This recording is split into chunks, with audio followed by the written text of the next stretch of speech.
was the Met's most successful undercover officer. He exposed drug dealers, gangsters and hitmen. He was involved in the planning of the Iranian embassy siege and investigated the Harrods bombing. Now he's a leading private security expert. We asked him where London's biggest problems lie. We started at Clapham Junction, the busiest train station in Europe, with more than 100 trains passing through every hour. 7/7 was an attack on London's transport infrastructure. It resulted in mass casualties and mass hysteria. It meant that authorities had to deal with many victims and hundreds of families concerned for the well-being of their loved ones. After the attacks of 7/7, a lot of relatives and friends of the victims had real difficulty getting through to the Casualty Bureau. The phone lines went down, there wasn't enough staff, and it was a very troubling and worrying time for many, many people.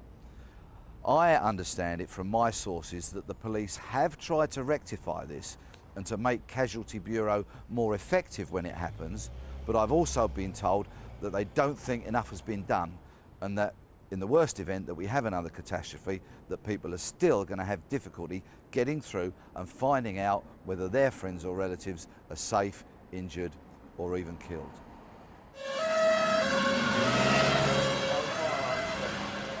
Next, to Oxford Street, which is home to around 500 shops that more than 200 million people visit each year. Peter Blexley says it is undoubtedly a target for two reasons. Firstly, because of the sheer number of people, and secondly, because it embodies Western consumerism. There have been a number of previous attacks and planned attacks on shopping areas. Oxford Street is, the manifestation of capitalism, where cash is king, where people are here to make money. All these businesses want to make money, but they do have to accept that in the 21st century, a proportion of their profits or their operating costs have to go on security. It is vital.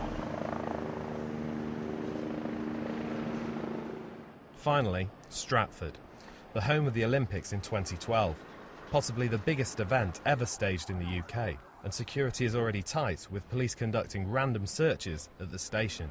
But Blexley says being this alert comes at a big financial cost. I quote from a source of mine that the security budget for the Olympics has been shot to bits. So, whether additional funding has got to be found, we don't know. But I think we can safely say the government's not going to scrimp on security for these games. I sincerely hope they don't. So Peter Blexley can identify plenty of potential security risks to the capital. But what one measure does he think could improve our chances of not being attacked again? I think we need a national body to deal with all counter-terror investigations.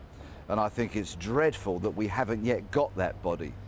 After all, we have SOCA, the Serious Organised Crime Agency, a national body to deal with serious crime. We have the UK Border Agency, a national body to deal with immigration. And yet we don't have a national body to deal with anti-terror investigations.